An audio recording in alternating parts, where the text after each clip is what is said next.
Hi everybody, good evening and welcome to our workshop and introduction to Celtic spirituality, the truth behind the myth, which is very exciting for me.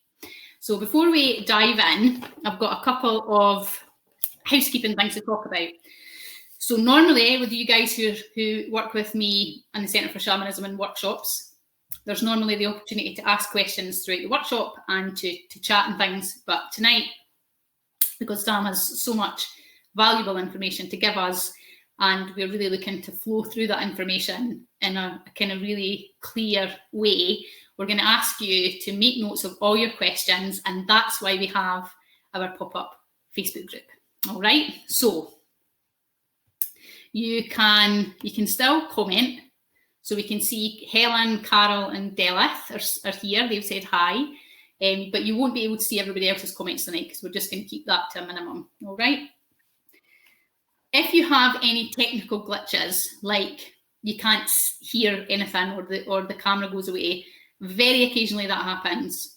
If you come out of the room and just come back in 99.9% of the time, that clears any issues that you might have. So go ahead and try that. If you have any kind of really burning questions that you really need answered, you can ask them, but know that we'll probably wait and right until the very end to answer those. But really, ideally, what we would ask you to do is write down all your questions and then go ahead and over to the Facebook group and ask them in there. And Sam will be available straight after the workshop in order to answer any of those questions. Now, if anybody hasn't joined the Facebook group yet, look at this, the magic of Demio. You can go ahead and click join the Facebook group and that'll take you straight in, and then I'll go and make sure that you're let in before the end of the workshop. So who else have we got in? We have Tony, Rachel, Karen, Claire, Sarah, Susan and Rachel. Wonderful. Great to see you. So why is Sam here with us at the Centre for Shamanism? And I was thinking about that today as I was gearing up, because I'm going to take the workshop as well, because I'm really excited about learning from Sam. She is our, I would call her a resident Celtic specialist, especially in our community group. She's also got her own Facebook group, and you can find her at Brigantia Wisdom Traditions. We'll make sure that that information is in the Facebook group so that you can find Sam as well. So what I would say about the Centre for Shamanism is that we're really dedicated to helping people find a path with shamanic work, your path, whatever works for you. But also what I'm really dedicated to doing is bringing in Celtic spirituality, our own Indigenous roots, but in a way that's real, in a way that is backed up by actual information, stories, things that Sam's going to share with us tonight. And that doesn't mean that other things are wrong. By far, what it means is that the things that Sam teaches are actually Celtic spirituality and not kind of some of the more new age ideas about Celtic spirituality that don't have a basis in research. So although those things are absolutely valid, we just need to shift the label slightly. That's my feeling on it.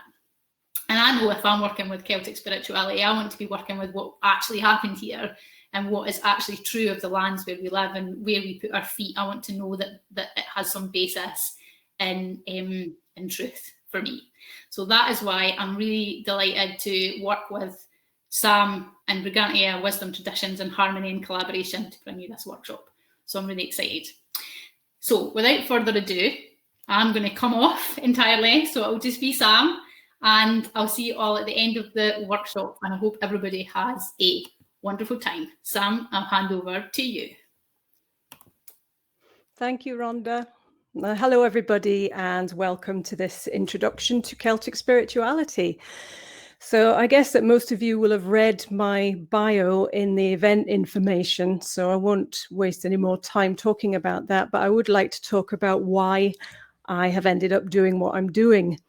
And I started life as a shamanic practitioner, and during the course of that training and practice, I've actually been over to South America and other places just to sit with the elders.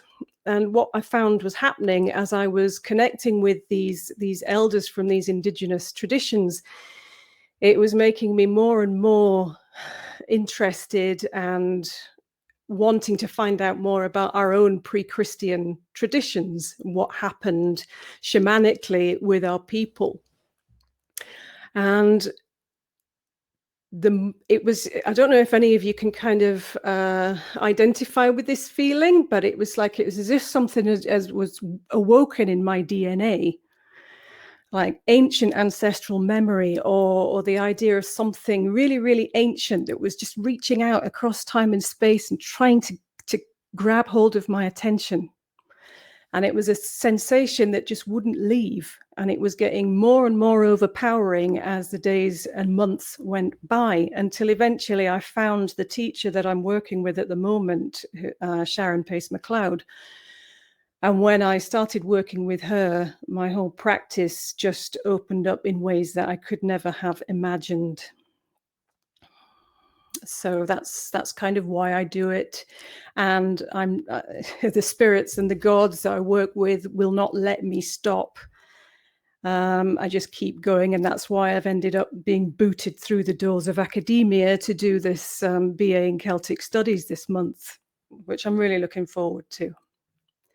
So as Rhonda pointed out earlier, there are, like, really, I suppose, two branches of what we would call Celtic shamanism that at the moment. And the first is the most popular and the one that you would be most familiar with, which combines kind of Celtic themes with other modern pagan influences from other cultures. And that has arisen from the belief that we can't know anything about our Celtic ancestors because they never wrote anything down. And while they were an oral tradition, that's true, there are lots of other people who wrote things down. Romans like Tacitus, and the Greeks like Strabo. We have all of these bits of information. We have the archaeology, and we also have the accounts written down by the medieval scribes. So there is actually a lot of information out there.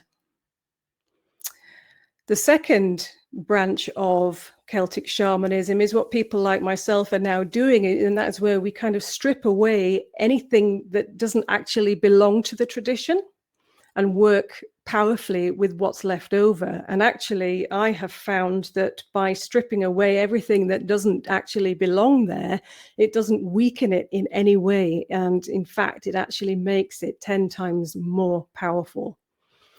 So this does, of course, create huge challenges to the neo-pagan community. My calling, if you like, is to be able to present authentic Celtic spiritual practices which are devoid of all New Age projections. And there are so many, because in our attempts to reconstruct a spiritual heritage, we've had to borrow so much from other cultures. And then we have other people's flights of fancy that come in from other non-authentic sources. Because this information isn't actually challenged anywhere, people don't know if it's true or not, especially when sources sound really, really plausible. So what happens is that all of these things become accepted as fact, when really, in reality, they're not. So you may have some of your beliefs challenged here tonight. And if so, be excited, because it happened to me. And I'm really, really glad, because my practice has deepened exponentially because of this. And there's such a dramatic shift in your experience when you start working evidentially. And people say, as I said, well, how do we know?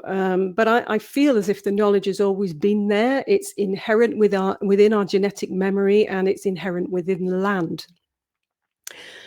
I'd like to give you an example of what happened to me when I first started working with my teacher. She got me to do a journey that I'm going to get you to do this evening. And whilst I was on that journey, I was shown a piece of information where an elderly woman, was smoking a pipe.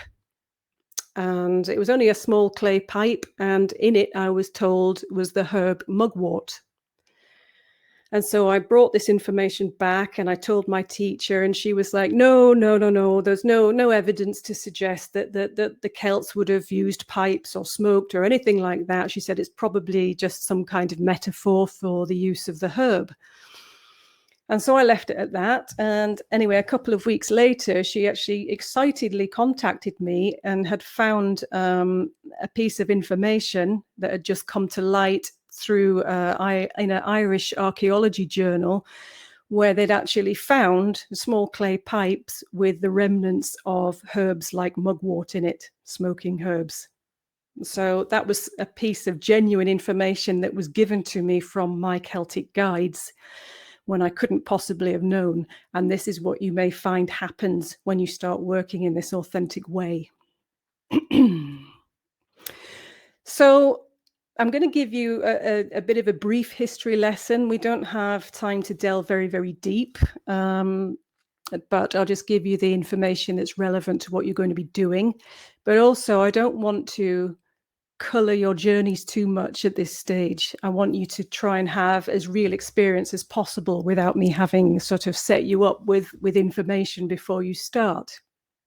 So with that said, I want us to dive straight in with the first journey of this session. And it's going to be the first of many journeys in this course. And I want to take this time to tell you that it's a journey heavy situation. We're going to be doing a lot, so you're going to be quite tired by the end of it. So what we're going to do is you're going to get your guides to take you along a timeline, okay? And you're going to be taken to find a Celtic village. And the reason you're doing that is you're going to meet with an indigenous Celtic guide who's going to help you with your understanding of this course and of the Celtic tradition going forward. So I just want you to be aware that what you're looking at going back in time. So this isn't necessarily an upper, middle, or lower world journey. It's a timeline journey. But your guides will be able to take you. They'll know what to do. And I also want you to be aware, if you start seeing things like unicorns and fairies and things like that, you've gone to the wrong place. You've gone somewhere else. Where you're going will just be a Celtic settlement. Everything that you see there should be regular middle world things and nothing strange and unusual. So if you just want to get yourself comfortable and settled with an eye covering, whilst you're doing that, I'm just going to explain that the journey is going to be facilitated using rattles and bells. And the reason why we don't use the drums is because there's no archaeological evidence to support their use in Celtic society, surprisingly enough. They just don't turn up in the archaeology at all. Now, this might just be because of the passage of time and the frames and the skins don't survive. But I also think that it may have something to do with the damp climate. And as most of you know, with hide drums, the skins don't respond well to wet conditions. So what we do have, though, evidentially, are other percussive instruments that were used. So obviously rattles, and we have bells, sticks, and also bones, right? So these lovely deer bones that I have make a really, really nice sound, and I use those quite a lot in my own journey work. But for the purposes of this journey, we're going to use the rattle and the bells. They would also use things like sticks and shells, little wind instruments like flutes, and little simple harps. So no drums at all. So if you're not used to journeying this way, I'll be interested to see how your experience is using this percussion. So if we're all settled, and just take a moment to get comfortable. And I want you to connect with your power animal or your shamanic guide now. And the intention for the journey is to take you along a timeline, back in time, to a Celtic village, a Celtic settlement. And it can be here in this country, or it can be somewhere in Europe, wherever they want to take you. And you are going to connect with a Celtic ancestor guide from your lineage. who's going to help with your understanding for this course. Your guide will decide where to take you, so you just have to trust. And I'm going to give you around about 10 minutes for this particular journey, and then I'll do the call back. So if everybody is ready, then I'll begin.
And when you're ready, just come back to the room and make any quick notes that you need to. Just make some bullet points of the most important aspects of the journey. I'll give you a few minutes for that.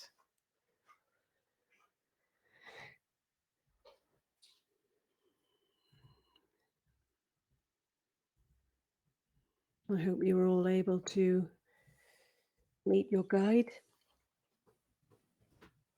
and have a little look round a settlement.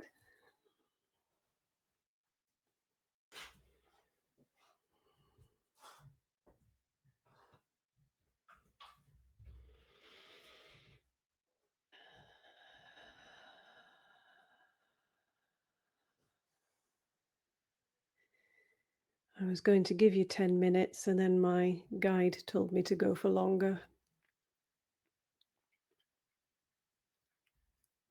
So we've done about 15.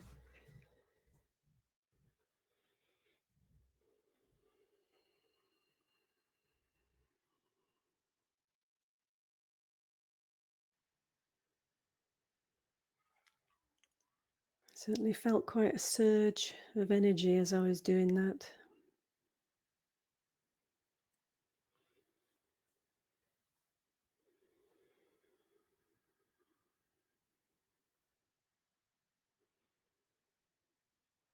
So as you're just writing up those points, I'm going to prepare for the next section, where we're going to actually look at the Celts themselves and seeing the world a little bit through their eyes. And I'm sure that there's many of you in the group here that have been away on weekends, shamanic weekends, spiritual weekends, where you spend time with a group and you notice as the weekend goes on that you become bonded and supportive of each other, and friendships are quickly forged, and there is deep spiritual work that's done, and you can go very, very deep in just a Friday, Saturday, Sunday. And so if you imagine that for a lifetime, people living as a tribe, spending time together, the bonds would have been absolutely incredible. Everybody, every household, one big family, and the depth of the spiritual practice of you all working together. It must have been an amazing, amazing experience. So hopefully you've made your notes now. So let's have a look at the people that we call the Celts in a little bit more detail now. So when we talk about the Celts, we're referring to a long-standing culture of around about 1300 years. And that period is referred to as the Hallstatt period and spans from around about the 7th century BCE through to the 5th century CE. And Lake Hallstatt was a site in Austria, the first major archaeological discovery of Celtic remains. And that happened in 1846 and is continuing to this day. But initially, what was uncovered was a cemetery of a thriving community that we now refer to as the Celts. And in that archaeological dig, they uncovered nearly 1,000 bodies, grave goods, and artifacts that were so well preserved due to a salt mine that was nearby. And the salt had leached into the soil and acted as a preservative. So the weapons, the clothing, the votive artifacts, the jewelry, and even the bodies themselves were found in absolutely excellent condition. Some of the bodies even still had their hair, and you could see the hairstyles that they had. Absolutely incredible. And the archaeologists were then able to piece together a really detailed picture of life and death over this time period. Now, we often think of the Celts as being the ancient people of Britain and Ireland, but in fact, the territory of the Celts was huge. As a people, they stretched from what is now modern day Turkey and through sort of Middle and Eastern Europe, over the top of Italy, into Spain and Portugal, France and Belgium, and of course, Britain and Ireland. So what you would have would be differences in overall practices due to time periods and the locations, but there are 9 elements that we can identify that are kind of pan-Celtic, that span all of the tribes across all of the territories.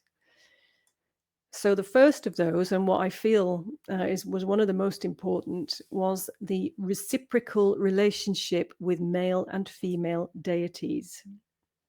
Their belief was absolute. So, from that perspective, there can be no Celtic spirituality without the presence of the gods.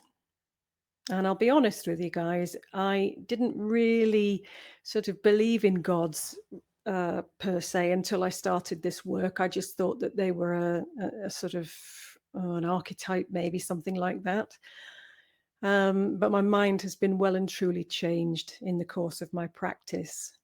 I have several quite obscure Celtic deities that I work with frequently, and my experience of them has been overwhelmingly powerful, but also extremely benevolent. There's an almost parental element to the energy. And it's not surprising when we learn that the Celts themselves believed that they were actually descended from the gods, so that their relationship to them was actually considered to be ancestral and not this kind of relationship that we have with the sky gods now, where there's this feeling of separation. Absolutely not. The gods were like they were their ancestors, like a grandparent energy. And I've noticed sort of the new age approach to them is not anything like what it would have been for our Iron Age ancestors. I've noticed that modern pagans often just approach the gods at times of the festivals, or when they actually need something from them, and then they'll sort of forget about them until next time. It really wasn't like that with our ancestors. What they had would have been a daily interaction. The gods are part of everyday life, extremely powerful forces that governed all aspects of the natural world, but who were well disposed to the humans who honored and respected them. And so the key to this is this idea of reciprocity. So you have to build a relationship with them just as you would with any other person.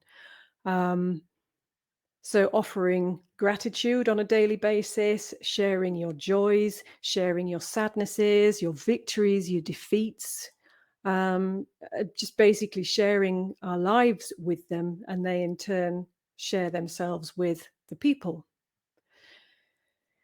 So my own experience of doing this has been, well, it's been mind-blowing, actually.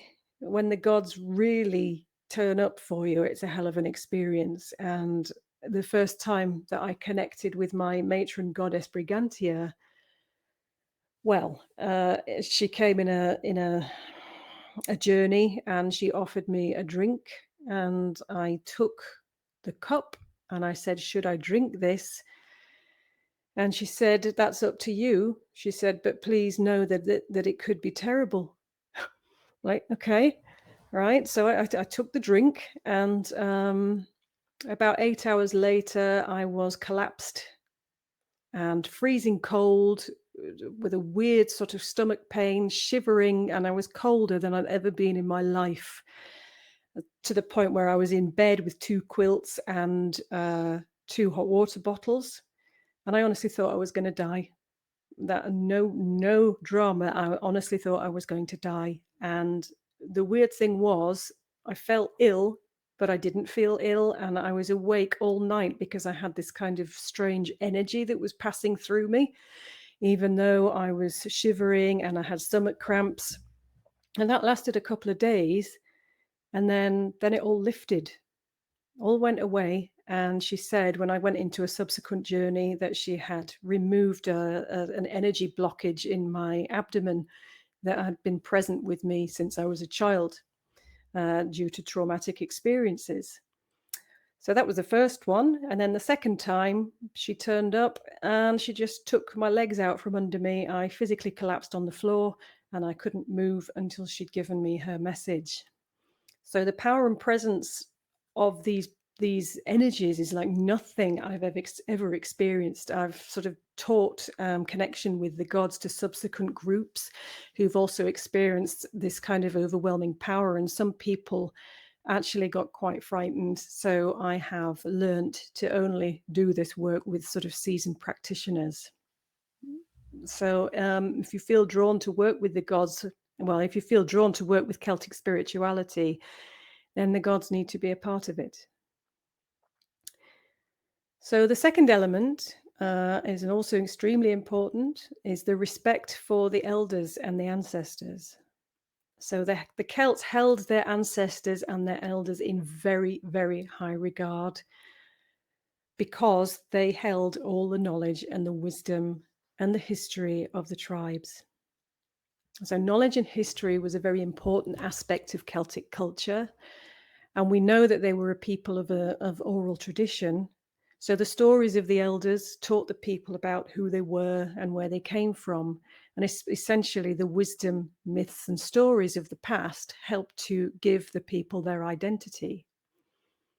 And I think we see this in many, perhaps if not all, Indigenous cultures around the world today, where their ancestors are revered and their elders are looked after. And it's kind of sad, really, when you sort of look at the West, our country, and places like the States, where many times the views and experiences of our elderly are not actually respected. They're not particularly valued. And indeed, they're sometimes seen as an embarrassment in our youth-obsessed culture. It's such a shame. The third aspect is one that we can probably all relate to, and that's the appreciation for the natural world. And that's kind of self-explanatory in a way.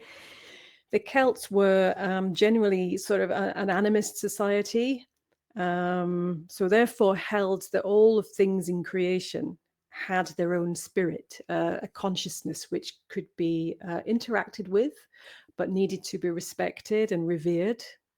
This is why we have the Celtic reverence for things like trees and bodies of water and the animal spirits. And indeed, the Celts would hold a lot of their tribal assemblies and rituals on open hilltops so that the gods and spirits could see and participate. And the fourth element that follows on from that is a reciprocal relationship with the other world. So the other world was seen as being contiguous to ours. So that is, it was constantly interacting and interweaving with our reality, and actually was regarded by them as more real than the world that we inhabit. In the stories and the myths, the place is described as a place of exquisite beauty and power. And there is a kind of dreamlike quality to the energy of the place, which I think some of you may experience later on when we do the journey. Colors and sounds seem intensified. Beautiful music is often heard. And some of the Celtic accounts of the other world and modern near-death experience stories actually have a lot of striking similarities, and especially interestingly, those connected to the people with modern Celtic ancestry as well. So the Scots, the Irish, the Welsh, Cornish, etc. So in our search for our Celtic roots, we have to become familiar with this place and its citizens, make friendships with them just as we do with the gods. So that give and take, that reciprocity. In my own journeys there, I can certainly attest to the descriptions in the myths, because I usually come away feeling like I've smoked something interesting. And it takes me a good 20 minutes sometimes to actually come back to a kind of normal feeling. But, hopefully you will experience that for yourself today. So the fifth element is the cyclical nature of time and the immortality of the soul. So for the Celts, all things moved in cycles. So we have the cycle of birth, death, rebirth. We have the cycles of the seasons. There's the lunar and the solar cycles. And also things like the cycle of reciprocity and friendship, of giving and receiving. But they also believed that the soul itself was recycled, a fact noted by several chroniclers of the time, that there was this idea, this belief, an absolute belief as well in reincarnation. So their belief in the afterlife was so strong, so absolute, that you could borrow money from somebody in this life, and if you were broke, you could actually pay it back in the other world, or even in your next incarnation. How amazing is that? So next, number 6 is cosmology and the sacred center. So this one is important for me. So this is where you might get a bit of a challenge to your preconceived notions. So the Celts commemorated 4 sacred festivals, not 8, only 4. Okay, so that is Imbolc, Bealtaine, Lunasa, and Samhain. I can tell you that they did not celebrate Yule, Litha, Mabon, or Ostara.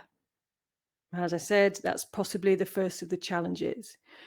So the latter 4, Yule, Litha, Mabon, Ostara, some of them are neo-pagan festivals that are very loosely connected to Anglo-Saxon and Norse traditions.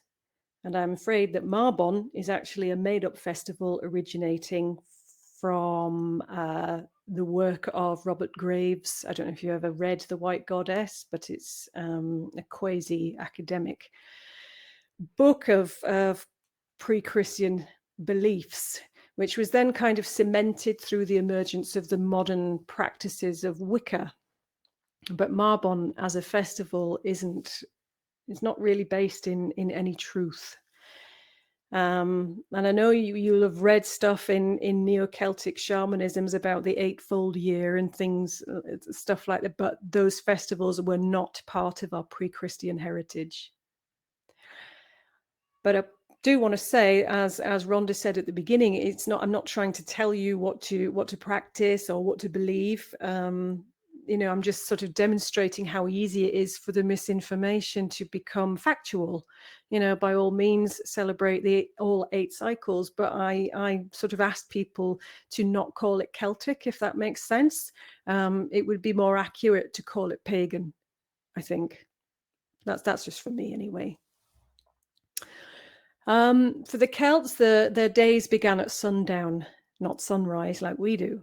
So this reflected a belief that all creation arises from a point of darkness. And so they would prepare to create their next day as the sun began to set. And it's a practice that is actually quite powerful if you do it yourself. You can set your intentions as the sun goes down for the following day before your bed. And then if you're lucky, you might dream around it as well. And we found that, the next day when we'd done that, the next day seems to just have a kind of natural flow. It's lovely. The festivals that we talked about were celebrated on the night of the new moon. So again, a time of darkness and potential, which would give the power of each festival a good boost.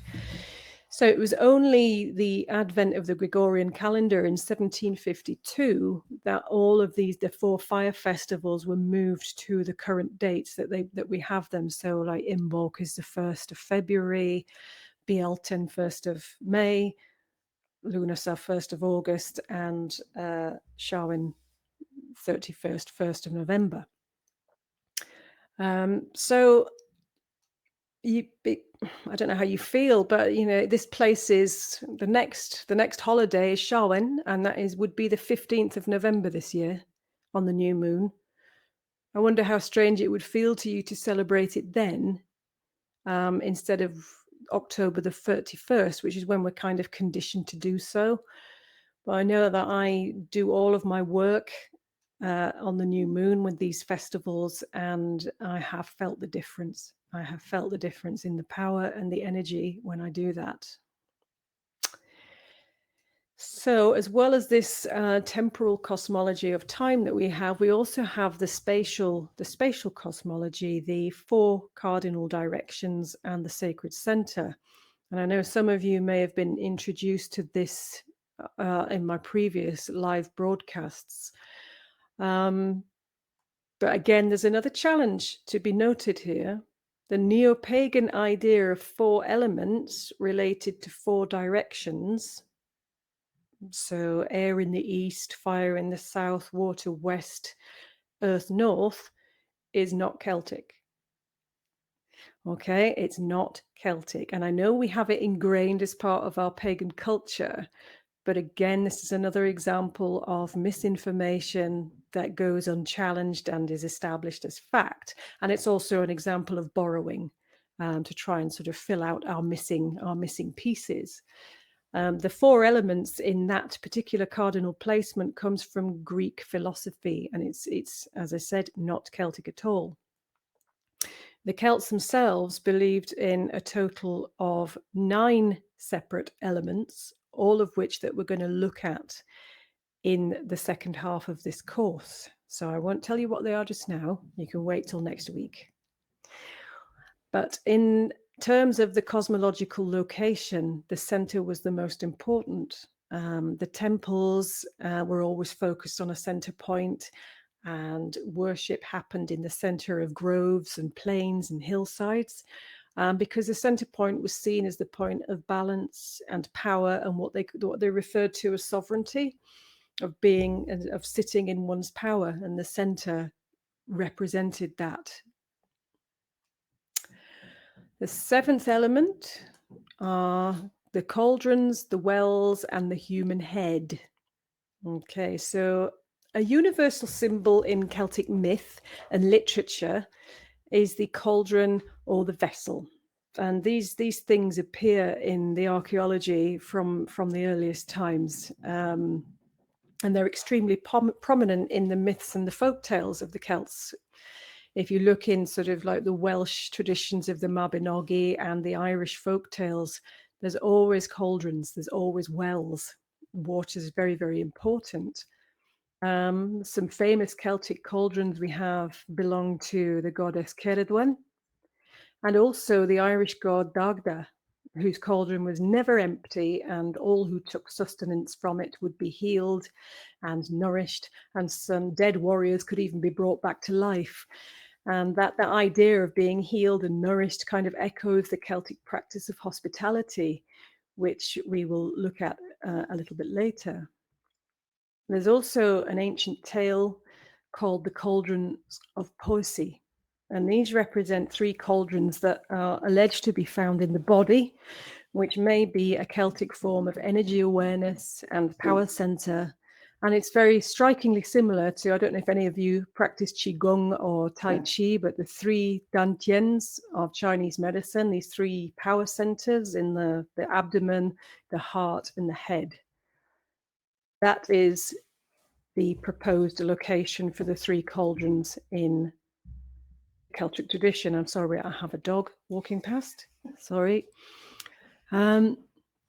So the first of the 3 cauldrons is called Corrigoriath. This is the cauldron of formation, and this is the energy center in the pelvis, and this relates to our physical health. It's a reservoir of energy, our life force energy, and when you focus on and meditate on this cauldron, you're increasing the reservoir of energy for your body and increasing your life force. Kori Erma is the cauldron of vocation. This is around the heart, and this relates to your emotional awareness and your emotional health. So the one in the pelvis, Korigoriath, kind of relates to your connection to the earth.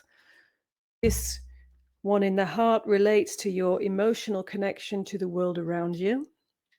And then you have Korisosh, which is the cauldron of wisdom in the head. And that's the source of the divine connection and our creative expression and our connection to the divine. Wells, natural wells, were revered. And again, this is shown in the early myths of wells being the repository of all wisdom and knowledge in the other world.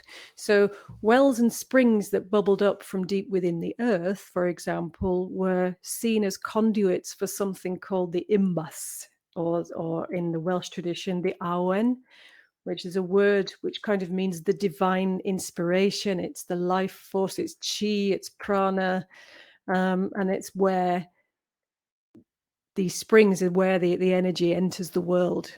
The wells were also places of in great power that was said to promote healing. So the archaeologists who've looked into lakes and wells have found votive offerings shaped like little body parts, or the representations of ailments have been thrown into these sacred wells for the deities that lived there to confer their healing power. And wells and bodies of water were also believed to be a means by which people could communicate with their ancestors who were in the other world as well. So a lot of rituals were often performed by communities gathered around the sacred water.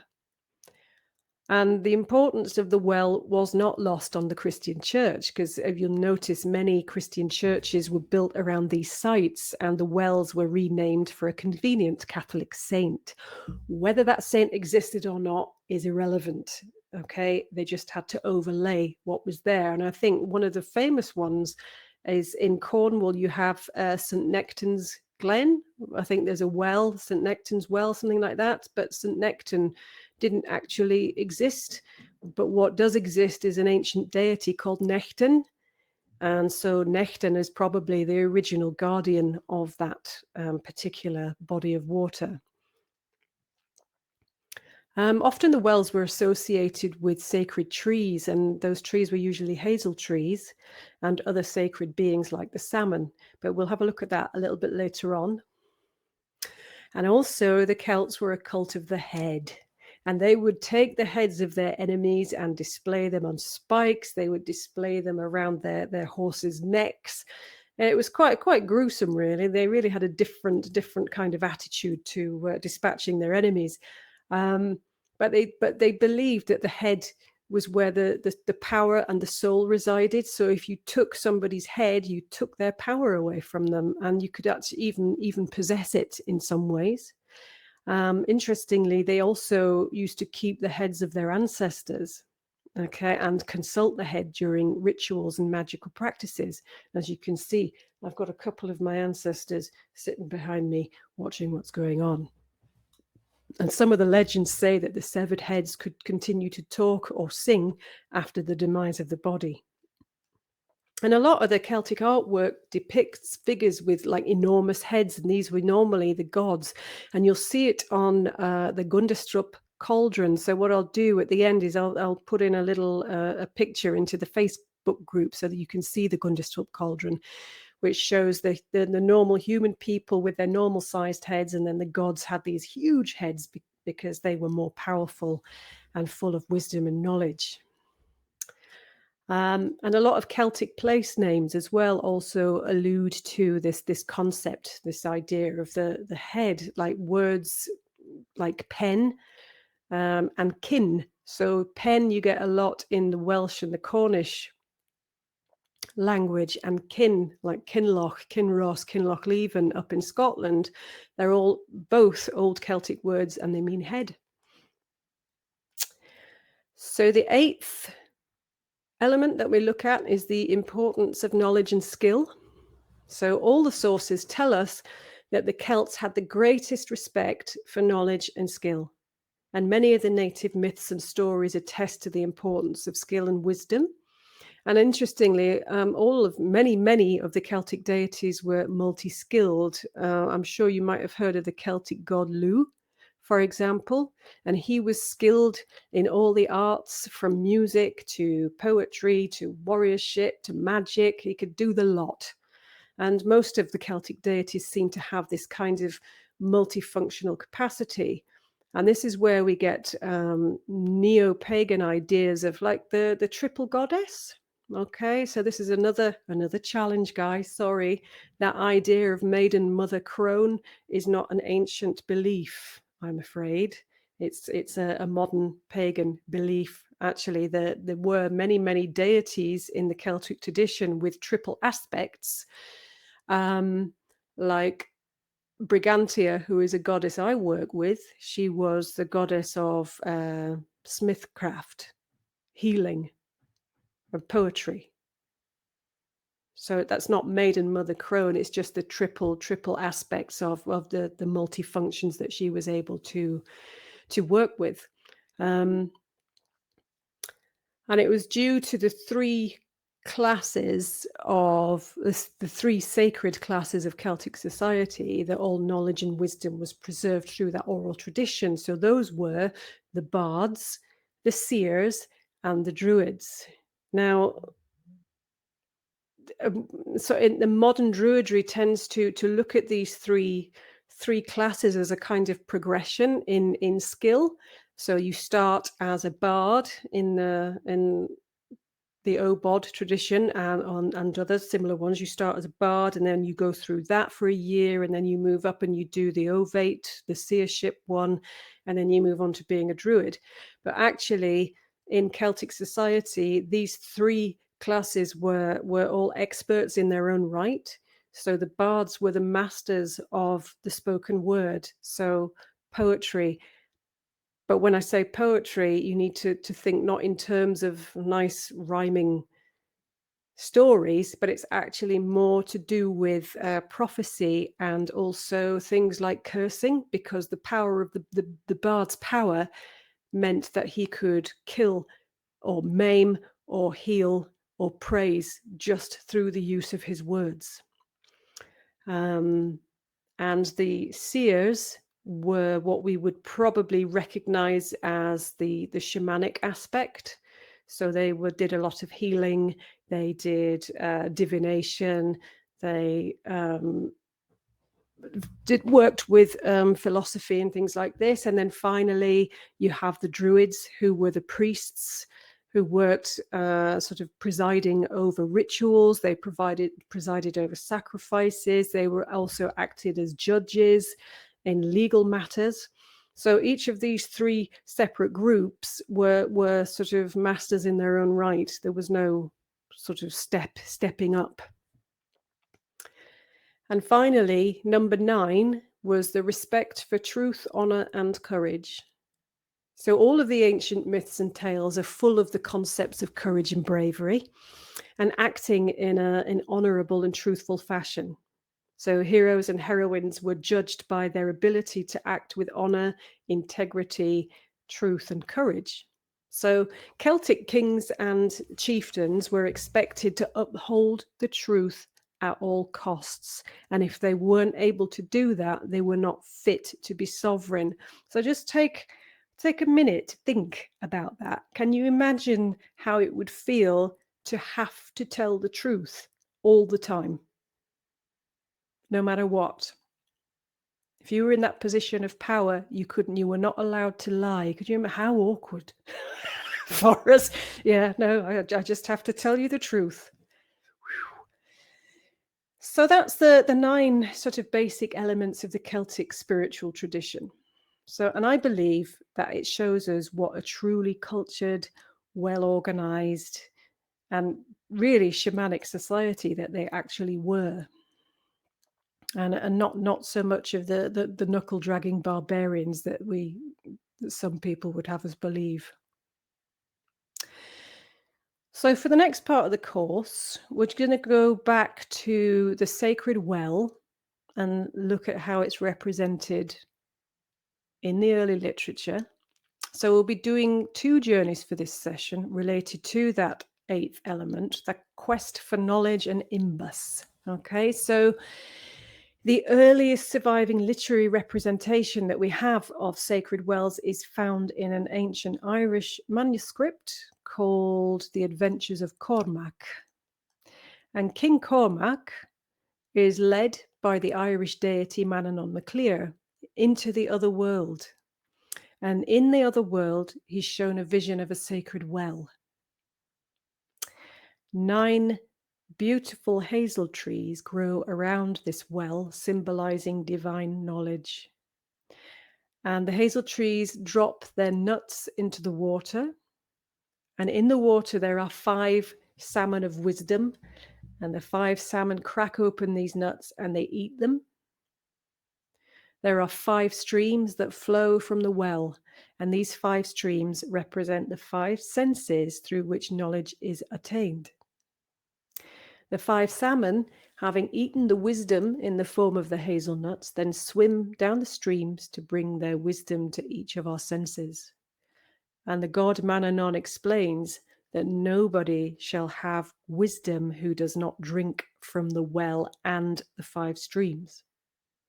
Now, what this means is that the path to enlightenment, if you like, is not merely a matter of meditation and focusing on the higher self, or simply seeking the flow of imbas, the divine inspiration. It means that our spirituality has to be experienced viscerally. We have to experience it on all levels.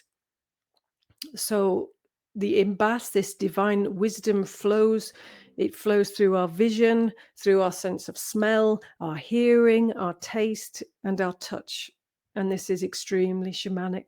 So if you take a plant, for example, like something like lavender, and to get to know that plant, you must approach it with all of these senses open. So non-shamanic folk might just see it and they might marvel at its beauty and its lovely smell and perhaps enjoy the taste, and that would be as far as it goes. But to these people, perhaps the plant is just a commodity, something to be used or admired and then forgotten about. But for us as shamanic people, it's a different story. When we approach the lavender with the intention of connecting to it through our divine connection, through this imbas, the divine wisdom, we can see and we can smell and we can taste, but then we can feel through the touch, because we have so many nerve endings in our fingertips that we can pick up a lot of information, not just physically, but psychically as well, just from simply touching and holding things once the stream of the imbas is flowing. And perhaps the most important shamanic connection is actually made through communication, and that's through actually listening to the plant and what it has to tell us when we're connected in that flow. And that is where we learn the most, when we actually, are invited into the sentience of another being and listen to what it has to say. So the great deity Mannanon MacLear tells us that this is very, very important. So we have to take it on board as part of our development as Celtic practitioners, Celtic seers, Celtic shamans. And so with that in mind, I want to do some journeys now. And I know some of you will have done this one before with me. So if you have, please do it again and use it as an opportunity to deepen your experience. So the first journey that we're going to do is to access and activate the 5 streams. So those 5 senses, both outer and inner. So you might be interested to know that I was given this practice in a journey when I went to meet with Mannanon MacLear, the god. And I asked for a deeper understanding of the 5 streams, and he gave me this as a practice. So it comes from the boss. So what the purpose is to develop your inner senses, to strengthen them. And in strengthening your inner psychic senses, you're going to strengthen your outer senses. And this is going to make your journeys much clearer, much more vibrant. Because I know that when I journey, I can see very well and I can hear very well, but I used to struggle with touch and smell and taste. And since I've done this 5 streams journey repeatedly, all of those things are getting much, much stronger now. So I'm having a more full experience. You'll also find that as you develop these inner senses, it makes your awareness of your physical world much deeper and much more intensified. So what we're going to do is we're going to take an abstract concept to examine with the five senses, and that's going to be your favorite color. Now, the reason why I do that, choose something abstract, is because it's much harder to preempt than something like, I don't know, if I'd said, oh, let's look at an onion. Well, you already know what it looks like, what it smells like, what it feels like, what it tastes like. The only thing you don't know is what it has to say. But with color, you can't do that. Okay, so you really have to kind of tune in to your inner senses. So I'm going to do this as a guided meditation. So it's kind of a middle world journey in the sense that you're actually just traveling within your own mind, so you don't have to go anywhere. And so if I can just ask you to get settled again and put your eye covering on. And we won't use any percussion for this one. So it's just going to be a guided meditation. I'll get comfy.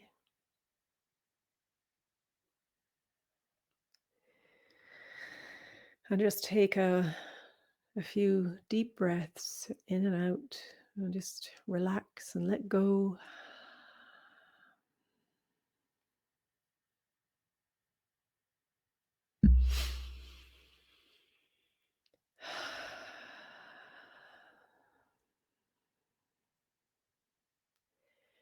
And just understand that there are no right and wrong images or sensations with this. Just allow to come whatever comes. So the first stream that we are going to access is your vision, your inner vision, the clairvoyance. So I would like you to call up now the image of your favorite color.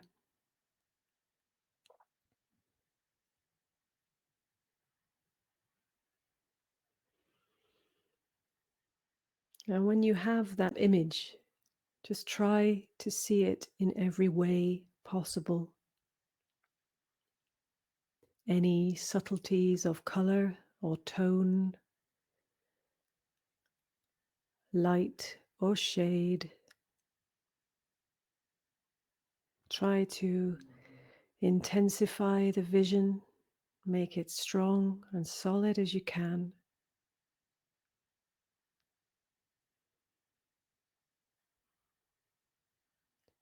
Just allow the color to rotate or shimmer, or whatever it wants to do as you observe and maintain the vision.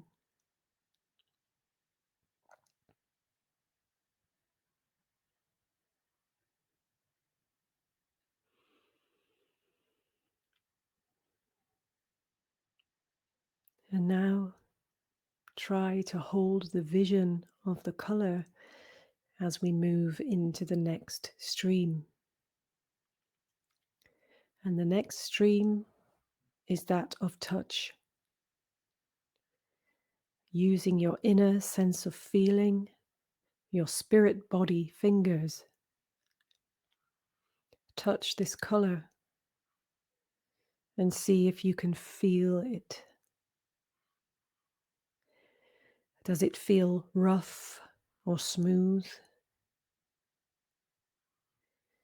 Is it dense or light?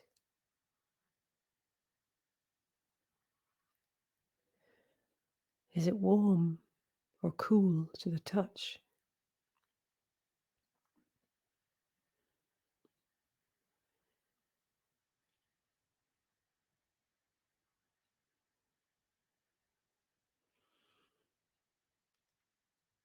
Hold on to the memory of the vision and the feeling as we move into the next stream.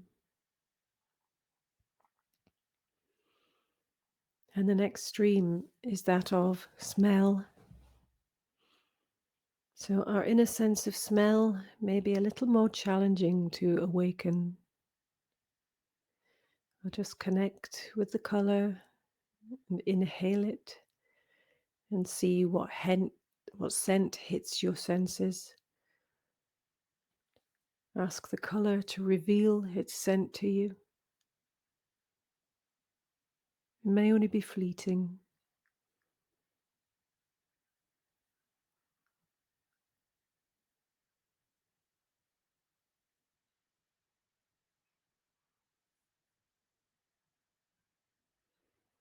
So just hold the vision, the feeling, and the aroma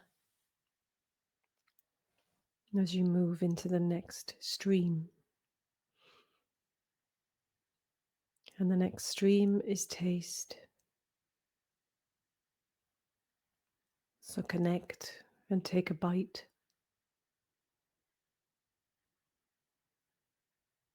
What taste can you detect? Again, it may be very subtle or fleeting.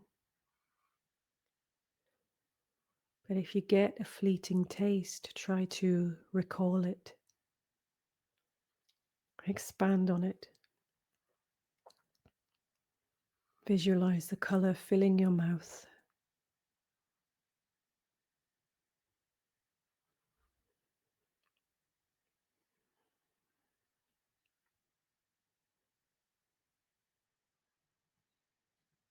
And keep the memory of all of these senses as you move into the final stream, the most abstract for this exercise, hearing.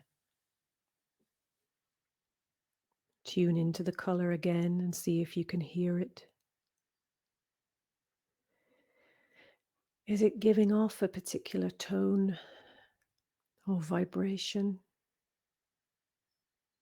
Or does the color have something to say to you? Listen carefully.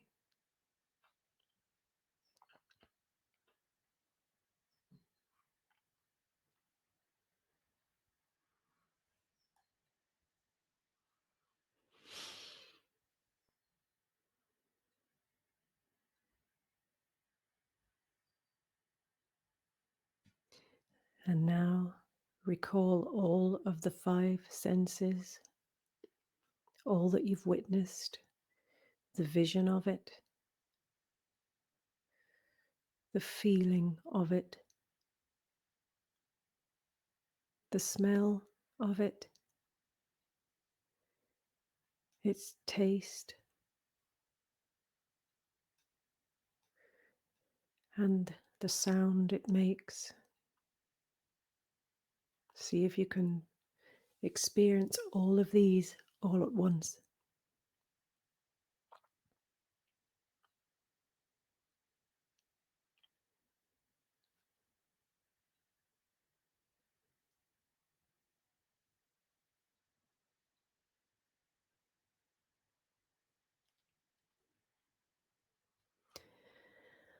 Okay, well done. Let's give thanks to the 5 streams, your 5 senses for working with you. And slowly bring your awareness back into your body, this room that you're in, this reality. And again, make some quick notes in your notebook of anything that you'd like to remember before we move on to the next journey.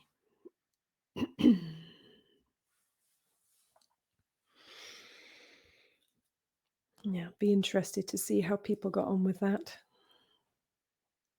It's a practice that I use frequently because it just helps to keep my senses, my inner vision sharp and develops the weaknesses that I have in my journey techniques.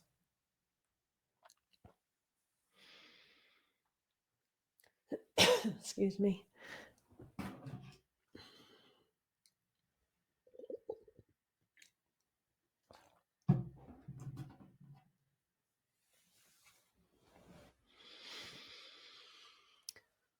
Okay.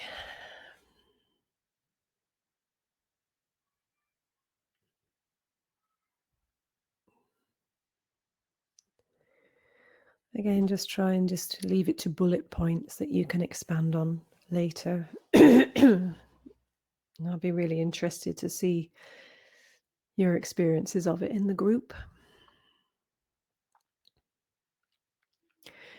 So now we're going to move on to our visit to the other world. And I always do the 5 streams beforehand to prepare people so that they can get the fullest experience of the other world. So you have your Celtic ancestral guide, hopefully, that you picked up at the village. And we are going to journey in a slightly different way for this one. So I'm going to talk to you about the technique we call Imra. So Imra is an old Irish word that literally means to sail about, but it specifically relates to spiritual sailing, spiritual journeys. So in shamanism, where you may have been used to the 3 worlds cosmology, upper, middle, lower, the Imra is slightly different. It's a journey across water to the other world, which I will guide you through until you actually reach the shore of the other world, and then I'll hand the journey over to you. I think it's a beautiful technique. It was a technique that was given to me some years ago when I first started looking into the Celtic tradition. And it was quite a surprise when I received this. I'd not experienced anything like it before. And then when I spoke to my teacher about it, she said, "Yep, that is authentic. Well done." So I hope that you will enjoy it as much as I did. So this journey, we are going to visit the Well of Wisdom that I spoke about earlier. So that was the well that Manannán the Clear took King Cormac to visit. The well with the 5 streams, the well with the salmon, the 5 salmon in it, and the 9 hazel trees. So don't worry too much about getting it right, as in how it looks. The only thing that I would say is that the well is a completely natural feature. It's not like a stone-built well that made by human hand. It's more of a pool, really, I think would be more accurate. So when you get there, you may be shown visions, you may be invited to drink, you may be invited to actually get in the water and swim with the salmon. Who knows what's going to happen? You may be given information pertinent to this course or some other aspect of your life. I also want to just remind you that the energy of the other world is quite different to ours. It's quite heavy when you first encounter it. Some people have reported having a sense of heaviness where they feel like they can't breathe properly, but it's almost like, I don't know if you've had altitude sickness. It's kind of a little bit like that, and it can take a few minutes to acclimatize to this different energy. And you also might feel a bit woozy coming out of it again, but it won't last. So only just a few minutes and you should be feeling fine. So what we're going to do is I will rattle and I quietly initially to take you over the waters. And then when I hand it over to you and you go and looking for the well, I'll stop speaking and I'll give you about 10 minutes there, maybe longer. We'll see what the guides say. And then I will quieten the rattling down again and talk to you to guide you back again. So if you just want to get yourselves comfortable, and again, eye coverings.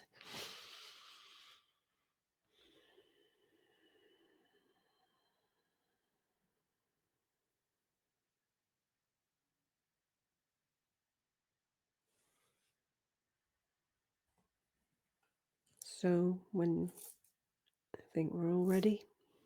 So the first thing I want you to do is just take a nice big deep breath, and you're going to connect with the energy of the land, and exhale fully.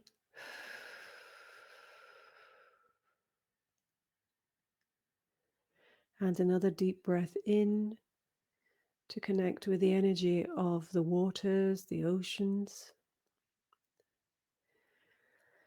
And exhale. And finally, a deep breath to connect with the energy of the sky and the heavens.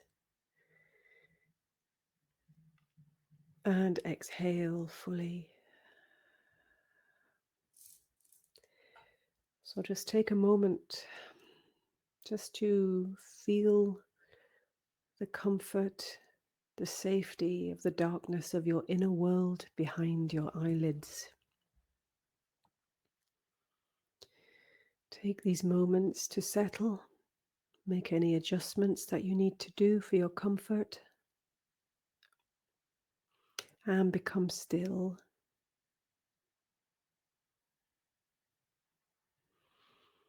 Now, I want you to sense this darkness that you're in, expanding outwards from all around you. So it's expanding from the front, the sides, the back, above and below. And you are safe and secure in this place.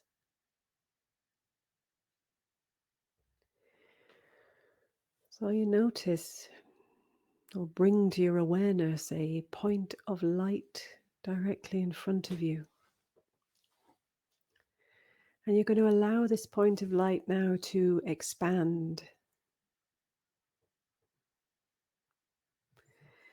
Let it become larger and larger until you begin to see landscape forming. And allow it to expand until you find yourself standing on the shore of a great lake. And your Celtic ancestor, your guide, is with you. The lake is as smooth as glass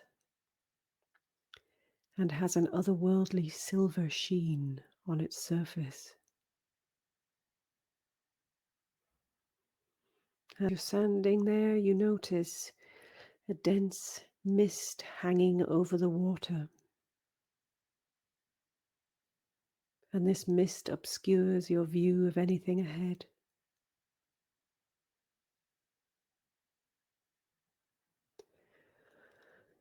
Look to your left and you'll see a small boat moored on the lakeside,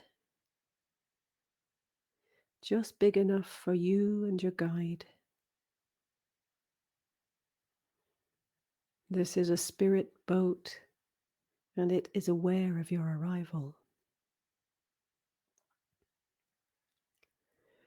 I want you to walk over to the boat now and introduce yourself.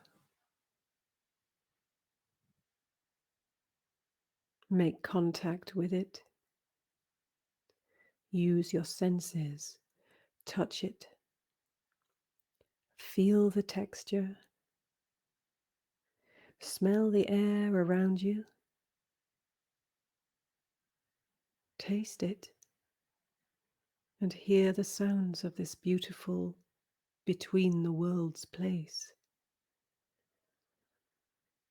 The water gently lapping on the shore. The birds and insects. A gentle breeze. Tell the boat now that you have come to make Imra, a sacred voyage to the other world, and ask if it will carry you. And of course, the boat agrees. So step inside and settle yourself And allow the boat now to take you gently through the mist. As you pass through the veil between this world and the next, you see ahead of you a beautiful green island, the place of Tirnanog, the land of eternal youth. You sail smoothly on now, and in the boat you notice 3 silver coins. I want you to pick up those 3 coins and make them an offering into the water to Manannán Maclear, god of the sea and guardian of the gateway between the worlds.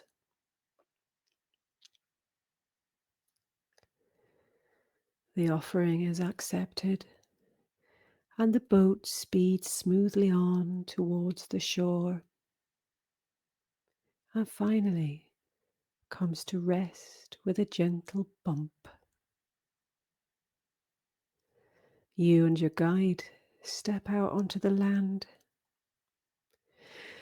Take a moment to look around, to acclimatize. How is this place different? How does it feel? What do you notice? Your guide knows this place. They have been many times before. Ask them now to take you to this special place of power, to journey to the well of wisdom. At this point now,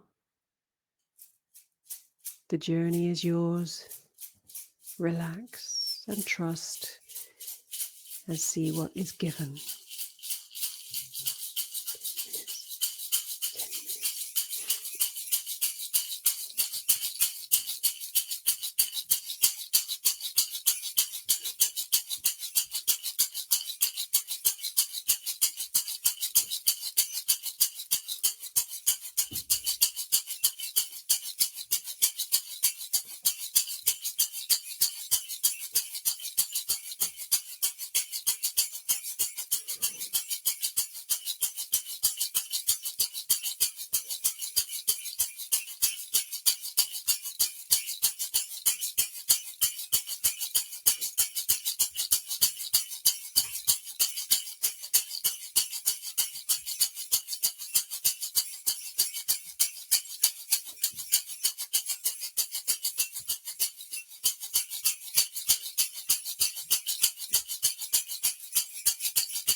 Now it's time to return to our world.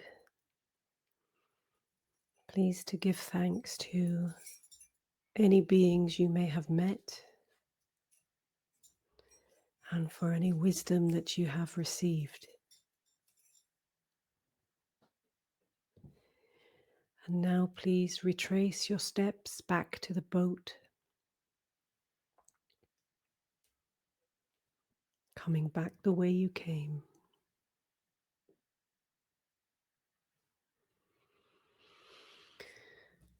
Step back into the vessel and ask it to take you back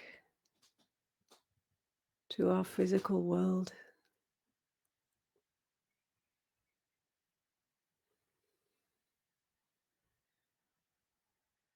Sailing now gently over the still, calm water.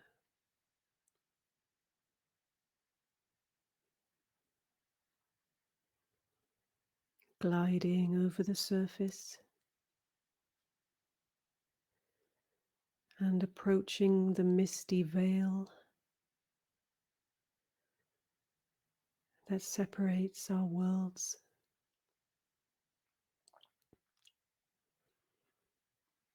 Pass through it and feel its coldness, the wet droplets on your skin.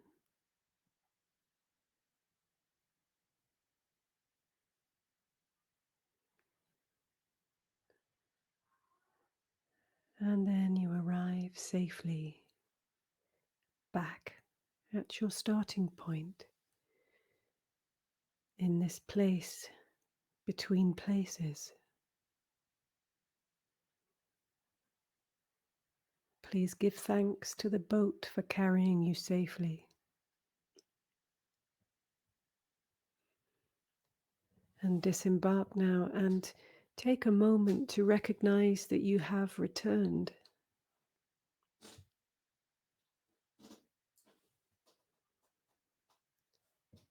And take a last look at the landscape. And then simply allow the scene to shrink back into a point of light in front of you, until you are once again in the comfortable darkness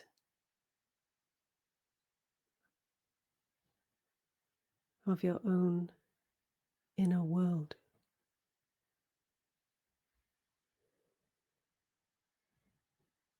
Now bring your awareness back to your body, moving fingers and toes, back to the room that you're in,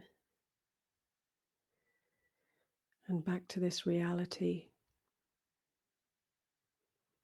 And when you're ready, you may open your eyes and write up anything that you need to.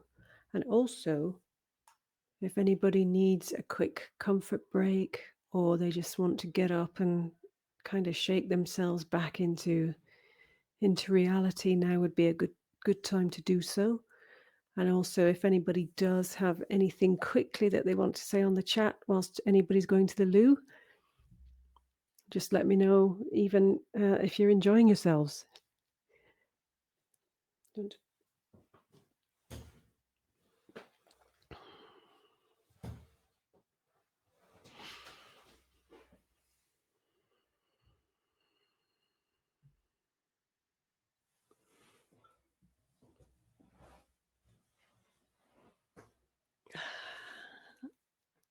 I don't know, Rhonda, if you can let me know if people are going to the loo or anything. I don't know. I just want to give it 5 minutes just to bring everybody back to their bodies and stuff.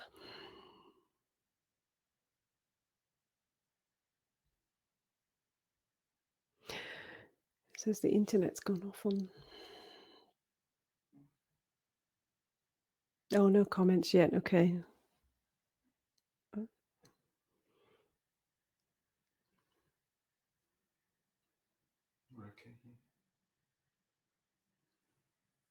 All right. Okay. Good. Good. Good. Good.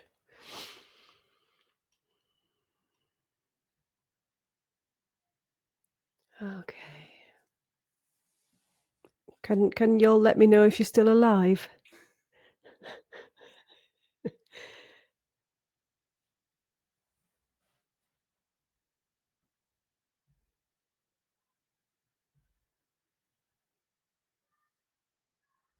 Change this view.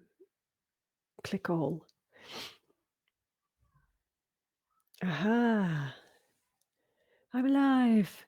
Excellent. People are alive. Oh, good. Still breathing. Brilliant.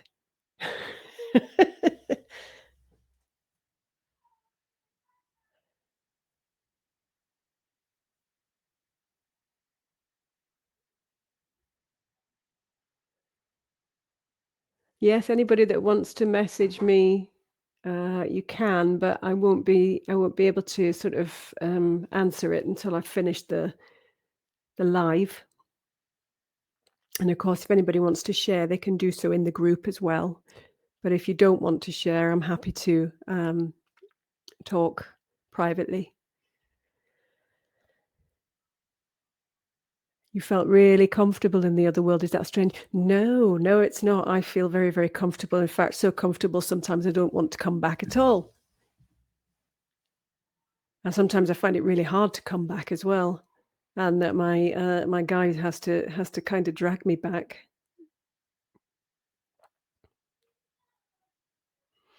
Because it's the spirit world. It's where we all come from. It's home. So it should feel quite familiar.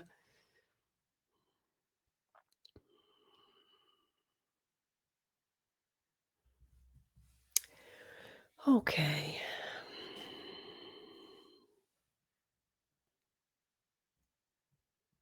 So for this last portion, the next hour, we're going to look at those 4 fire festivals that I was talking about, the ritual year of the Celtic people.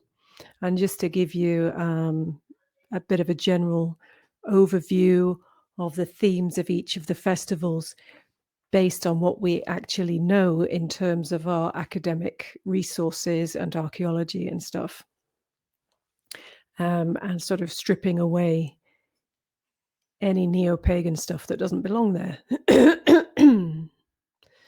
Excuse me. I'll just have a wee drink.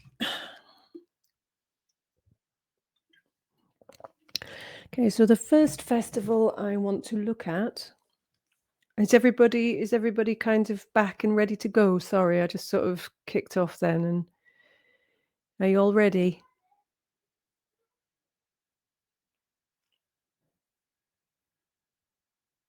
Yep. Awesome. Right. So the first one I'm going to look at is the festival that we call Imbolc. So it's actually pronounced, or should be pronounced, Imolc or Imolg, but normally we just pronounce Imbolc at the moment. But it's Imolc without the B sound, if you want to be proper. And there's a possibility that word refers to an old Gaelic word, oimelc, which means use milk, but this isn't entirely certain. But the festival itself is currently celebrated on February the 1st, but as you learned earlier, it would have originally have fallen on the full moon, the new moon at that particular time.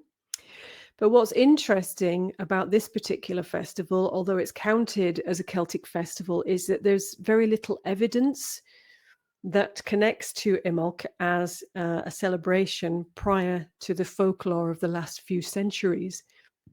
So it may actually mean that Imbolc is one of the newer festivals and not Iron Age Celtic in origin.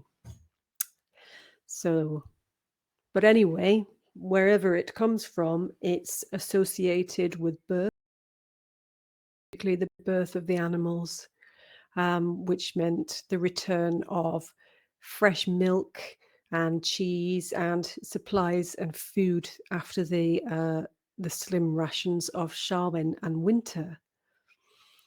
Imbolc is symbolic of the beginning of spring.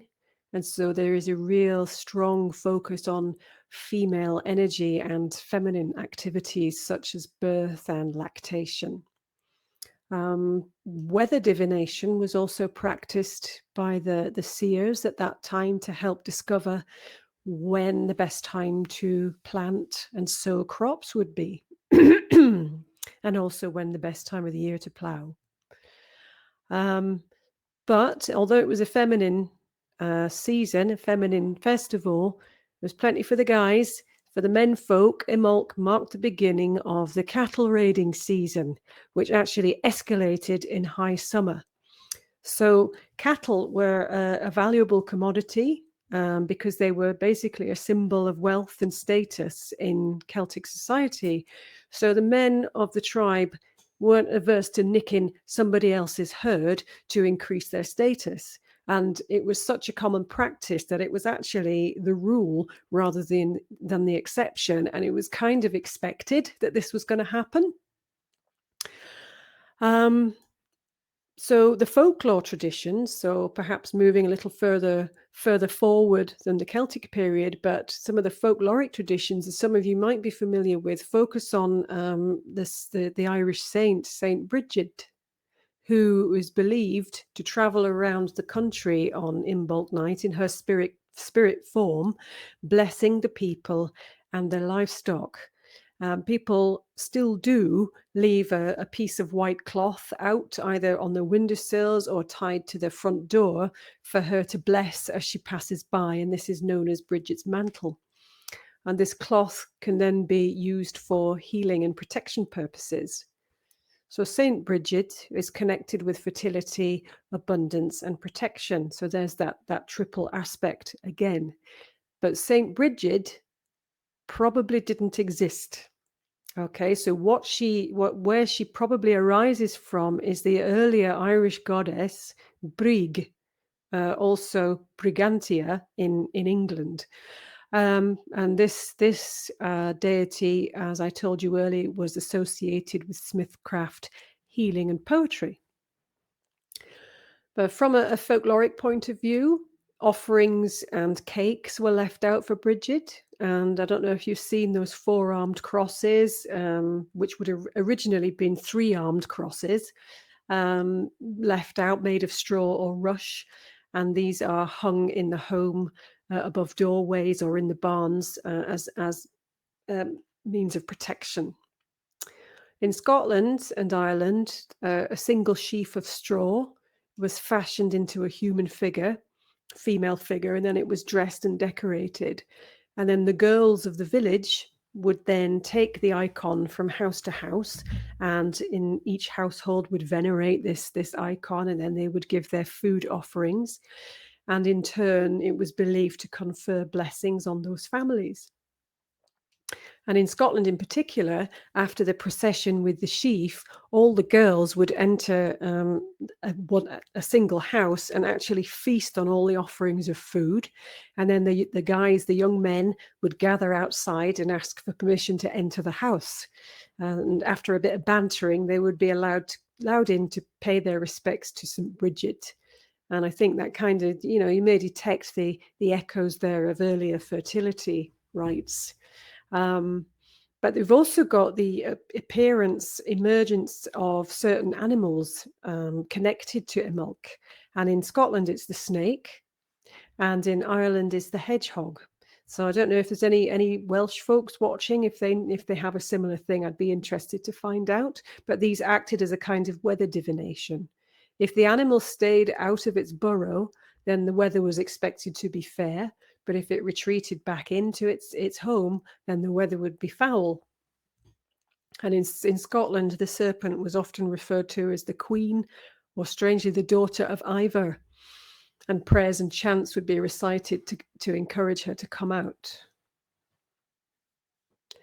So now you have a wee bit of information on this festival. I'm going to ask you to undertake another journey. And this journey is going to be to a traditional Imbolc celebration.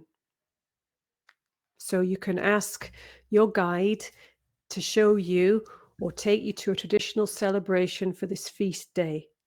Okay, and the goal of the journey is to understand the focus, the energy, the message, or the importance of Imbolc. And so you may ask to be taken to a place where you can honor the goddess or the saint associated with this festival. Just notice anything you can about the people, the place, the activities, what the energy feels like.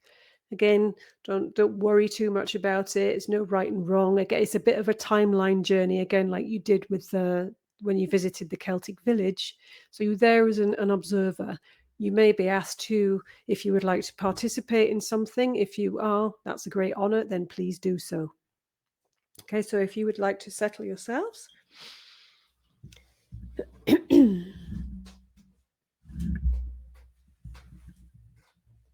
And eye covering as usual. And again, we'll give you a 10-minute journey into the past. And again, so just take a deep breath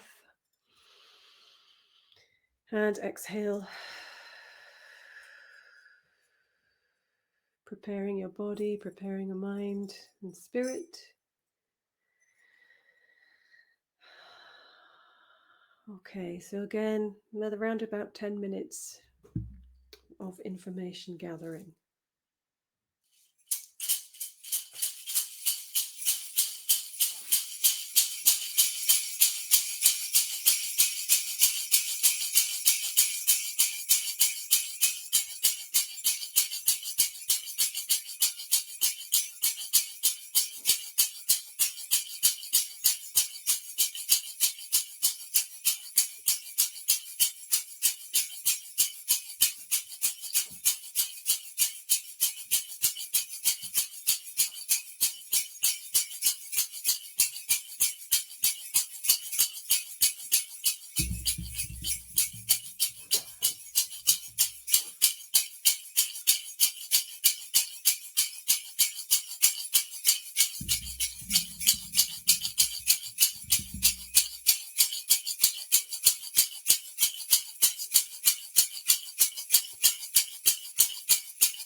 And welcome back, everybody. And again, if you just want to take some time to make some notes, I definitely felt like somebody was with the girls, the young girls going house to house.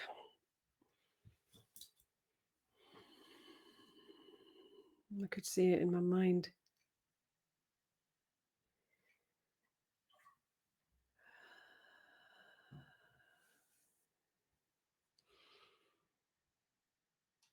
So I guess you understand now that we're going to go through the 4 festivals. You'll be journeying on each one.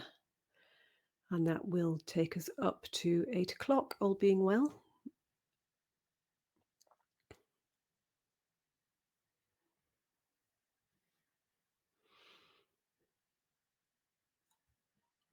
So just a couple more minutes to write down.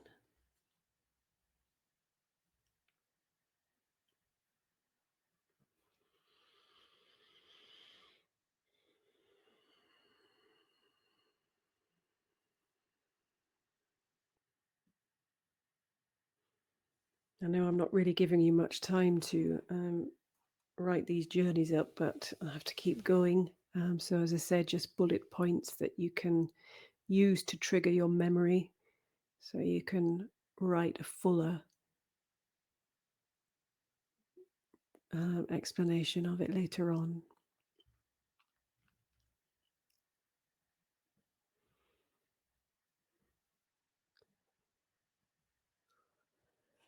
Okay, so I'm going to start. I'll move on to the next festival.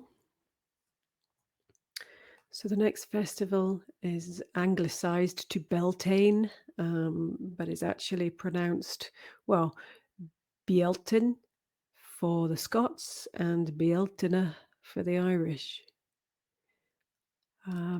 Celebrated nowadays on the 1st of May. So Bealtaine marked the beginning of the masculine, the light half of the year. The herds were moved to their summer pastures so as to take them away from the growing crops. And it might surprise you to learn that in Celtic culture, that this was the point that the community was divided, and the women and children actually took to the hills with the herds, with all the cattle, and the men stayed to tend the fields and the crops. Now, because of this community division, Bealtaine actually marked the end of the marriage season, not the beginning, as we so often see in neo-paganism. So prior to the division of the tribe, the great assemblies were held and bonfires were lit at dawn by groups of men and priests who presided over rituals of purification, rituals of protection, and appeasement of the gods and the spirits. The Druids would drive herds of cattle between the flames in order to purify them before they were moved to summer grazing. And I know that that might sound cruel. I mean, they weren't driven through fire, but two fires were lit, and actually cattle and people would pass through. And certainly when it came to the animals, things like ticks and stuff would actually be singed off. And it was both a kind of physical and a spiritual cleansing that they would go through before being moved to the summer grazing. In the Irish tradition, the male heads of household would lead a procession around the boundaries of his land, his buildings, his crops, his herds, to encourage protection and fertility and abundance. And in Scotland, groups of men ritually prepared the Bealtaine cakes or caudles, custards, which were then offered to the spirits, animal spirits of the earth, to protect flocks and herds from harm. So that's certainly something that you can do now, and you're kind of echoing the past in doing so. And sometimes one cake would then be broken up, and it would be blackened. One piece of it would be blackened with ash from the fire. And whoever would receive it, who received this charcoaly bit, was labeled the hag or the kayak of Bealtaine, and then they would be ritually carried into the fire, not actually, but just like a ritual symbolic carrying into the fire. And these symbolic victims may have been the male heads of households who were excluded from rituals because they might have failed to pay back debts or obligations, and hence their reputation was literally blackened. So there's a very masculine focus at Bealtaine. Male energy was considered potent, propitious. On May mornings, for example, a man would be sent across a salmon stream or a river to ensure a good catch and good luck. And women were prevented from such activity lest her dark feminine energy should interfere with the salmon. So, and at this time also, folklorically, men often dressed as women or played female roles in ceremonies as well. In Uisnech in Ireland, which is a sacred site near the traditional centre of Ireland at Bealtaine, at sunrise, bonfire was lit by the men amid a huge assembly, and sacrifices were actually made to Andagda, the good god, with his associations with fertility and abundance, magic, power over life and death, and who controlled the weather and harvest. And all these attributes kind of correlate to the energy and symbolism of Bealtaine. So, you know what's coming next? It's time to take a journey to a Bealtaine celebration this time. So you're going to ask your Celtic guide to take you on a timeline journey again back to a traditional celebration for this feast day. Once again, your goal is to understand the focus, the energy, the message, and the importance of this festival. So you may honor a god associated with it, or you just might be involved in the fires. So it's going to be a good journey for the guys. The ladies, you might just have to watch. Okay, but you never know. See what happens. So just notice anything you can about the people, the place, the activities. So I'll give you another 10 minutes to journey and see where it takes you. So once again, just get settled.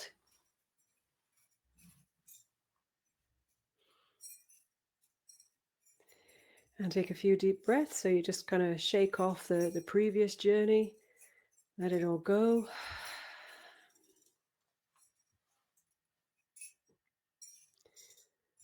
And just connect with your guide and tell them where it is you need to go next.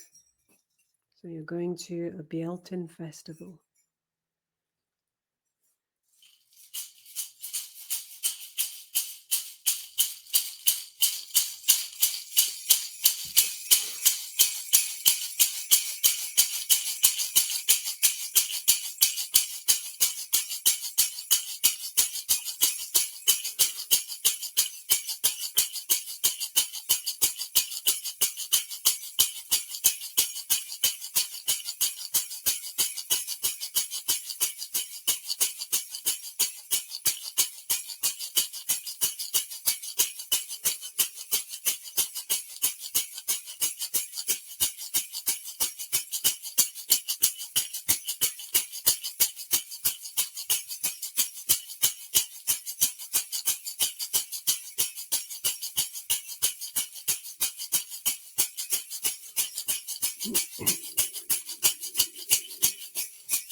And welcome back. And just make a few bullet points again before we move on.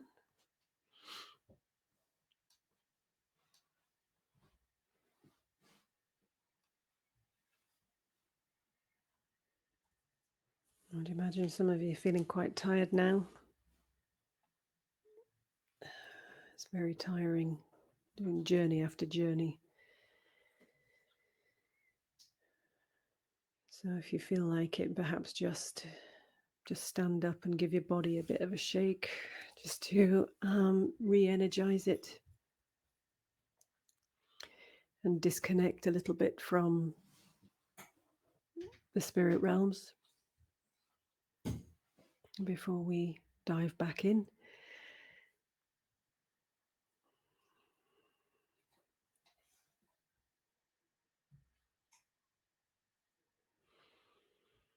So we're nearly there now.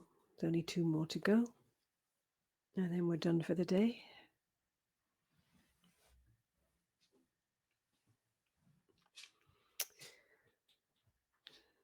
So the next festival, the festival of Lunasa, currently celebrated on August the 1st. And Lunasak marks the beginning of the harvest period. And although predominantly men's work, some of the women would begin to return from the hills to help with the harvest. And it was at Lunasa assemblies that marriageable aged women were actually presented, and they would enter into temporary marriage contracts that would last maybe a year initially, which could be dissolved by mutual consent if the match was unhappy or ill-fated in some way. During the harvesting, they would have a presentation of the first fruits to the gods, and this was an important part of the proceedings and perhaps where the idea of the harvest festival kind of arises from. It's certainly a very old practice. Again, the festivities were often held on hills and mountain tops or by lakes and rivers. And in Ireland, offerings of fruit were left at stones or cairns, and horses and cattle driven into the waters to protect them from danger and disease. And in Scotland, of course, fires were lit, many, many fires and charms performed to ensure the continuation of abundance. And again, a special cake was made, toasted on a fire made of sacred woods. And then the cake would be given to members of the family by the head of the household as a kind of ritual blessing. There'd also be the ritual cutting of the grain sheaves, and in some places, the first sheaf folklorically was known as the harvest maiden, and this was often given to a young woman. The harvest maiden was usually shaped into a female figure, very similar, echoing the Imbolc practice, and dressed and decorated and honoured at a harvest supper. And again, sometimes the very last sheaf to be collected, known as the hag or kayach, was passed to the farmer who had not yet finished his harvest. And the hag was an undesirable gift, and the farmer was then under pressure to complete the harvest and passed the sheaf along to some other poor unfortunate. So this hag or kayak may have symbolized the impending shift into the feminine dark half of the year, and were sort of ensuring the harvest was completed in good time, meant a better chance of survival over winter. So very obviously, the festival is associated with the god Lugh, and Lugh obtained knowledge of ploughing and sowing and reaping in return for sparing the life of Breis, the king of Ireland, in the ancient story of the Battle of Moytura. And thus Lugh becomes the patron of the harvest. It's said that he instituted Lunasa in honor of his foster mother, Telchu, who died of exhaustion from clearing many plains, which was a reference to harvesting. It's also possible that it may have been to honor two of his wives who died and were buried at sacred sites, but that's not certain. The festival lasted for 7 days. The first 2 days were dedicated to the high kings, and the third day was dedicated to the women, and the remaining 4 days were dedicated to wild feasting, drinking, and general enjoyment. So one of the prominent aspects of Lunasa was horse racing. They were a prominent feature at assemblies across Ireland and also Scotland. The racing and the swimming of horses through the rivers was a common practice, particularly with mares, as the practice was believed to establish the value of their offspring.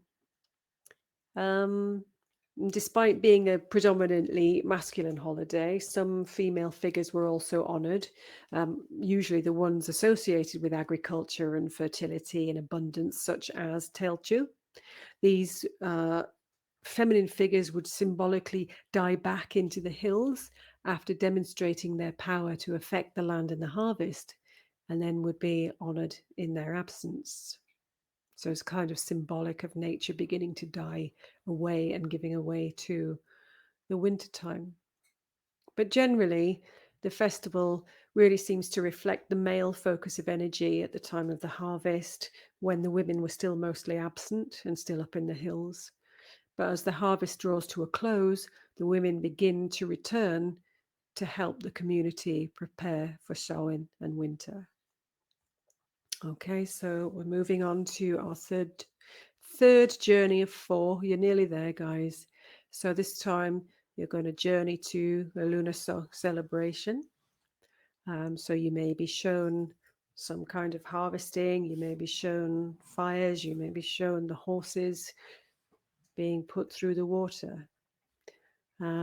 Just let your guide take you to a traditional celebration for this particular feast day. And as before, try to understand the energy, the message, the importance, the focus of Lunasa. You might be taken to a place where you can honor the god Lugh. Notice everything that you can, again, about the people, the place, the activities, and we will give you 10 minutes as per usual. Okay, so settle down once again.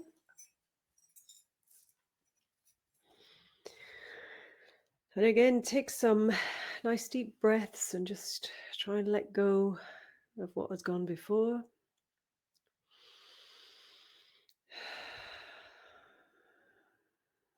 Just relax into your body, relax into your comfort. And connect with that Celtic guide. And ask them to take you to a Lunasa festival. Here we go.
Thank you. Well done, people.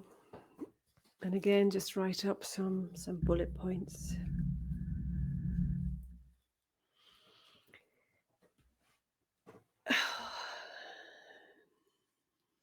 Before we move on to my favorite.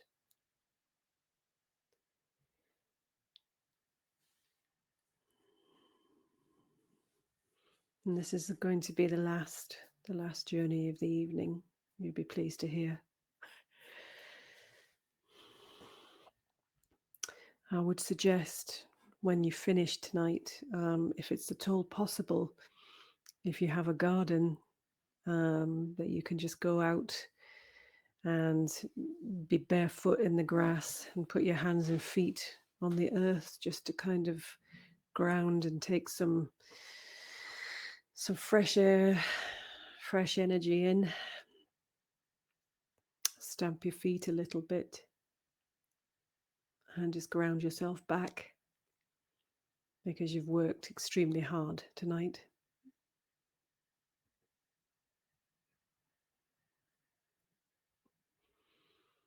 I know I've got a headache coming just from holding the space, so I'm sure you guys must be quite shattered.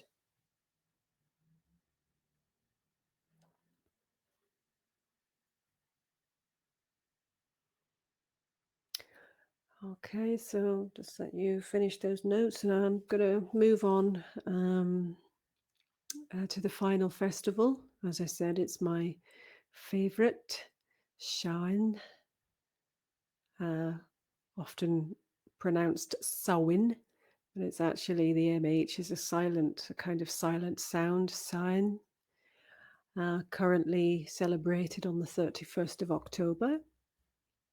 And this obviously marks the beginning of winter and is widely regarded as the Celtic New Year.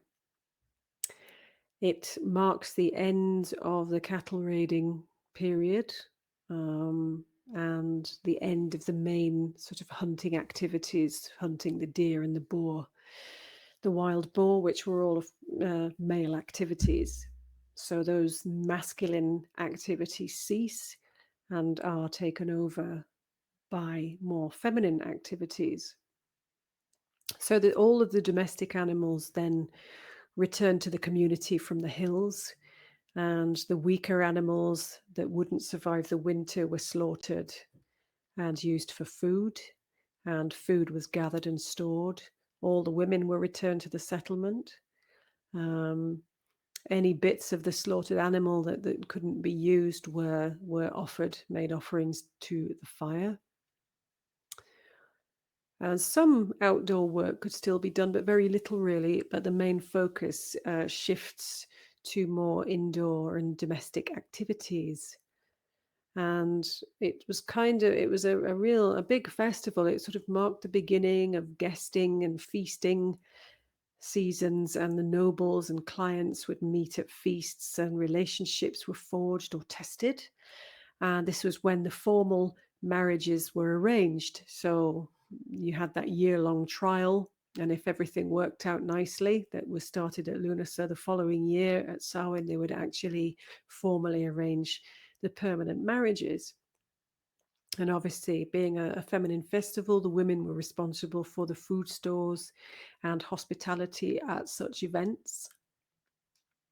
But of course, Samhain began a time of impending darkness, and possible difficulty with the coming of winter. It has the potential for illness, death, misfortune, and therefore rituals of appeasement to the gods, thanksgiving, and divination were vitally important. There were legends reflecting the ending of cycles of darkness, creation, and rebirth would be ritually enacted or invoked at this time.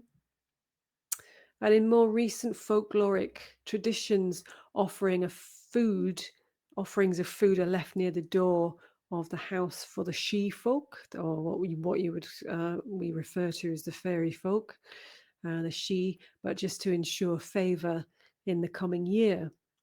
They often did divination with apples and hazelnuts. So that Halloween game of bobbing for apples is a kind of echo, a leftover of the divination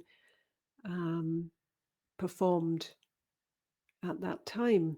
So at sunset, the great fires of Samhain are lit by the women on hilltops, and rites of protection and propitiation are performed. And a ritual circuiting of fields and herds with torches lit from the Samhain fire would happen. And in some regions, when that fire burnt low, the ashes would be collected and placed in a circle in the ground, and then a stone was put around the circumference of the circle, and that stone would represent each person present. So in the morning, if any stone had been moved or it was harmed in some way, it signified that that person was what they called fey and was doomed to die before next Samhain. Nice.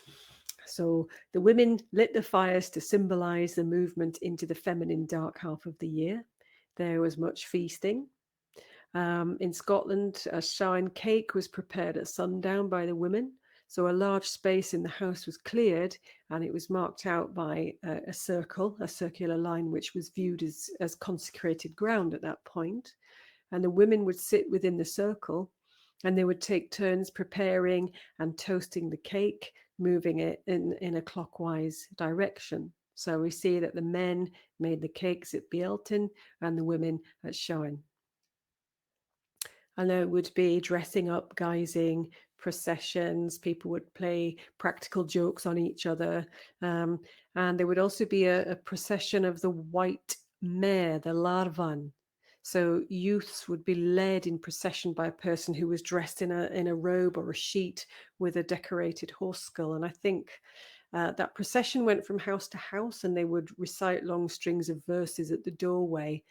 As I said, I think that echoes the Mari Lwyd tradition of Wales, which still happens, as far as I'm aware, at Christmas and New Year time. So the white or the grey mare has really strong associations with the sovereignty goddess, who is always invariably represented by horses. So that is the goddess of the land. So it was a time when interactions with the other world were considered to be much easier. And it marked the beginning of the Celtic New Year, a time that begins in that primal darkness that we've mentioned before, where the creation emerges, a time of transformation and rebirth, all associated with the energies, the feminine energies and symbolisms. And of course, the main goddess attached to Samhain is the Morrigan. So Morrigan is the deity of battle, of shape-shifting, prophecy, sovereignty, and fertility. So again, we have that multi-functional aspect of the deities there. So this is your final journey for the evening. So you're going to take a shamanic journey to a Samhain celebration. So you're going to ask a guide once again to take you on a timeline to show you a traditional celebration for it. So you to understand the focus energy, the message, the importance of Samhain. You may be taken to a place where you can meet or honor the goddess Morrigan. Just notice everything that you can about the people, about the place, and the activities. So we have literally just short of 10 minutes, and then I'll bring you out of it. So get comfy, deep breaths, and off we go.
Well done, everybody.